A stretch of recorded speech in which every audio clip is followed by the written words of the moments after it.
ಎಲ್ಲರಿಗೂ ನಮಸ್ಕಾರ. ಪೂಜಾಸ್ ಕನ್ನಡ ಪಾಕಶಾಲೆಗೆ ಎಲ್ಲರಿಗೂ ಸ್ವಾಗತ.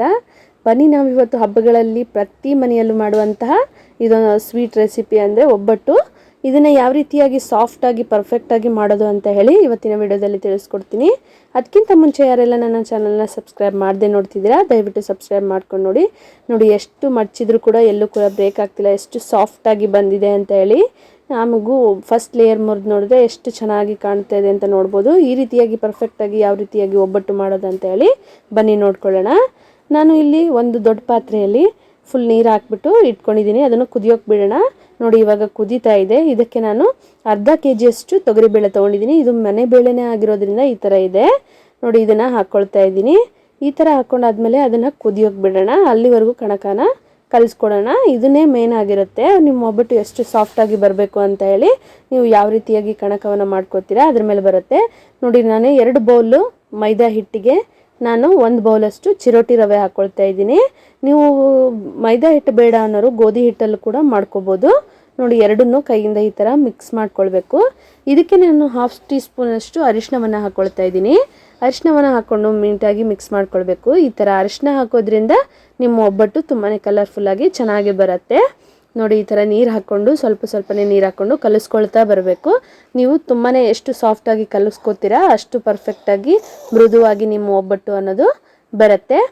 ನೋಡಿ, ಈ ಥರ ನಾನು ಯಾವ ರೀತಿಯಾಗಿ ತೋರಿಸ್ತಾ ಇದ್ದೀನಲ್ಲ ಅದೇ ಥರವಾಗಿ ಮಾಡ್ಕೊಳ್ಳಿ. ಕೆಲವೊಬ್ರು ಹೇಳ್ತಾರೆ ನಮ್ಮದು ಹೋಳಿಗೆ ಮಾಡಬೇಕಾದ್ರೆ ಪರ್ಫೆಕ್ಟಾಗಿ ಬರೋದಿಲ್ಲ, ಬ್ಲೆಂಡ್ ಆಗೋದಿಲ್ಲ ಅಂತ ಹೇಳಿ.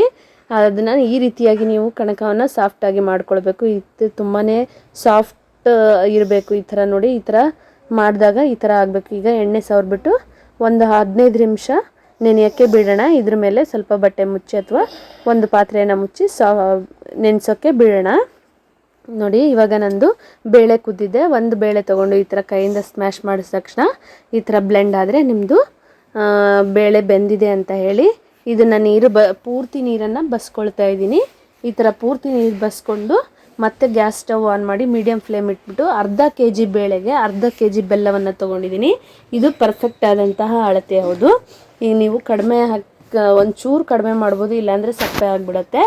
ನೋಡಿ, ಈ ಥರ ಆದಮೇಲೆ ಬೇಯಿಸ್ಕೊಳ್ಬೇಕು. ಇದಕ್ಕೆ ನಾನು ಸೋಂಪು ಕಾಳು, ಒಣಶುಂಠಿ ಮತ್ತು ಏಲಕ್ಕಿ ಪೌಡರನ್ನು ಕುಟ್ಟಿ ಪೌಡರ್ ಮಾಡಿ ಈ ಟೈಮಲ್ಲೇ ಮಿಕ್ಸ್ ಮಾಡ್ಕೊಂಡಿದ್ದೀನಿ. ಈ ಥರ ಹಾಕೋದ್ರಿಂದ ತುಂಬಾ ಫ್ಲೇವರ್ ಬರುತ್ತೆ. ನೋಡಿ, ಈ ಥರ ಬೆಚ್ಚಗಿರುವಾಗಲೇ ನೀವು ಮಿಕ್ಸಿ ಜಾರ್ಗೆ ಹಾಕ್ಕೊಂಡು ನೀವು ಗ್ರೈಂಡ್ ಮಾಡ್ಕೊಳ್ಬೇಕು. ಇದು ತಣ್ಣಗಾಯಿತು ಅಂತ ಅಂದರೆ ನಿಮ್ಮದು ಗ್ರೈಂಡ್ ಆಗೋಲ್ಲ, ಹೂರಣ ಕೂಡ ತೆಳ್ಳಗಾಗ್ಬಿಡೋದು ಅಥವಾ ರುಬ್ಬೋದಿಲ್ಲ. ನೋಡಿ, ಎಷ್ಟು ಪರ್ಫೆಕ್ಟಾಗಿ ಬೇಳೆ ಬೆಂದಿದೆ ಅಂತ ಹೇಳಿ. ಈ ಥರ ನೋಡಿ, ಎಷ್ಟು ಪರ್ಫೆಕ್ಟಾಗಿ ಎಲ್ಲೂ ಕೂಡ ನೀರಾಗಿಲ್ಲ, ಪರ್ಫೆಕ್ಟ್ ಆದಂಥ ಬೇಳೆ ನಮ್ಮದು ರೆಡಿಯಾಗಿದೆ.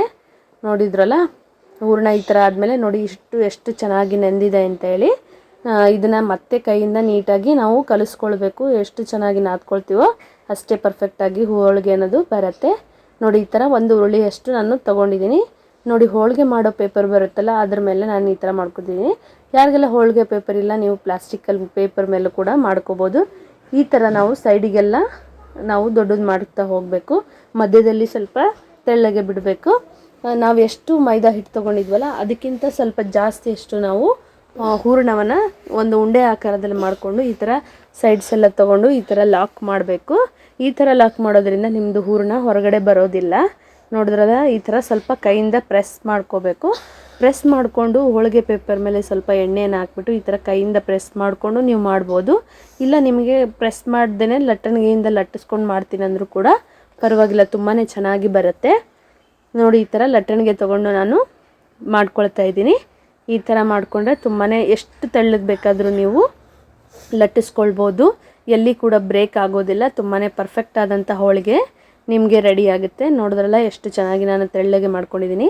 ಈಗ ಹಂಚು ಕಾಯಕ್ಕಿಟ್ಟಿದೆ, ಅದ್ರ ಮೇಲೆ ನಾನು ಸ್ವಲ್ಪ ಎಣ್ಣೆಯನ್ನು ಸವರ್ಕೊಂಡಿದ್ದೀನಿ. ಈಗ ನಾವು ಮಾಡಿರ್ತಕ್ಕಂಥ ಒಬ್ಬಟ್ಟನ್ನು ಇದ್ರ ಮೇಲೆ ಹಾಕ್ಕೊಳ್ಬೇಕು. ನಿಧಾನವಾಗಿ ಪೇಪರನ್ನ ಈ ಥರ ಹಾಕ್ಕೊಂಡ್ಬಿಟ್ಟು ಮೆಲ್ಲಗೆ ತಕ್ಕೊಳ್ಬೇಕು. ನೋಡಿ, ಎಷ್ಟು ಚೆನ್ನಾಗಿ ಬಿಟ್ಕೊಳ್ತಾ ಇದೆ ಅಂತ ಹೇಳಿ, ಎಷ್ಟು ಸಾಫ್ಟಾಗಿ ಕೂಡ ಬಂದಿದೆ. ನೀವು ಈ ಥರ ಹಾಕಿದ್ಮೇಲೆ ಕೆಲವೊಬ್ರು ಏನು ಮಾಡ್ತೀರಾ, ಬೇಗನೆ ತೆಗೆದುಬಿಡ್ತೀರಾ. ಆ ಥರ ಮಾಡಬಾರ್ದು. ನೋಡಿ, ಈ ಥರ ಫುಲ್ಲು ಬೇಯೋವರೆಗೂ ಬಿಡಬೇಕು. ಮೀಡಿಯಮ್ ಫ್ಲೇಮಲ್ಲಿ ಇಡಬೇಕು, ಹೈ ಫ್ಲೇಮ್ ಇಡೋ ಹಾಗಿಲ್ಲ. ಮೀಡಿಯಮ್ ಫ್ಲೇಮಲ್ಲಿ ಈ ಥರ ಆದಮೇಲೆ ನೀವು ತಿರುಗಿಸ್ಕೊಳ್ಬೇಕಿಲ್ಲ ಅಂದರೆ ಮಧ್ಯದಲ್ಲೇ ತಿರುಗ್ಸೋಕೆ ಹೋದಾಗ ಅದು ಬ್ರೇಕ್ ಆಗುತ್ತೆ, ಹಾಗಾಗಿ ಸರಿ ಬರೋದಿಲ್ಲ. ನೋಡಿದ್ರಲ್ಲ, ಎಷ್ಟು ಪರ್ಫೆಕ್ಟಾಗಿ ಬೆಂದಿದೆ ಅಂತ ಹೇಳಿ. ಈ ಥರ ಎರಡೂ ಸೈಡು ಕೂಡ ನೀವು ನಿಧಾನಕ್ಕೆ ಮೀಡಿಯಮ್ ಫ್ಲೇಮಲ್ಲೇ ಬೇಯಿಸ್ಕೊಂಡು ಬರಬೇಕು. ನೋಡಿ ಈ ಥರ ತಿರುಗಿಸ್ಕೊಂಡು ಫ್ರೈ ಬೇಯಿಸ್ಕೊಂಡಾದ್ಮೇಲೆ ನಮ್ಮದು ಈ ಥರ ಒಬ್ಬಟ್ಟು ಸಾಫ್ಟಾಗಿ ಉಪ್ಕೊಂಡು ರೆಡಿಯಾಗಿದೆ. ಈ ರೀತಿಯಾಗಿ ನೀವು ಮನೆಯಲ್ಲಿ ಹಬ್ಬಗಳಲ್ಲಿ ಈ ಥರ ಒಬ್ಬಟ್ಟನ್ನು ಮಾಡಿಕೊಂಡು ಯಾವ ರೀತಿಯಾಗಿ ಬಂತು ಅಂತ ಹೇಳಿ ನನಗೆ ಕಮೆಂಟ್ ಮೂಲಕ ತಿಳಿಸೋದನ್ನು ಮಾತ್ರ ಮರಿಬೇಡಿ. ನಿಮಗೆ ನನ್ನೆಲ್ಲ ರೆಸಿಪಿ ಇಷ್ಟ ಆದರೆ ದಯವಿಟ್ಟು ಸಬ್ಸ್ಕ್ರೈಬ್ ಮಾಡಿಕೊಂಡು ಸಪೋರ್ಟ್ ಮಾಡಿ. ಬೇರೆ ರೆಸಿಪಿಗಳಿಗೋಸ್ಕರ ನನ್ನ ಚಾನಲ್ನ ವಿಡಿಯೋಗಳನ್ನ ವಾಚ್ ಮಾಡಿ. Thank you. ನನಗೆ ಈ ವಿಡಿಯೋ ಇಷ್ಟ ಆಗಿದೆ ಅಂತ ಹೇಳಿ ಭಾವಿಸ್ಕೊಳ್ತೀನಿ. Thank you.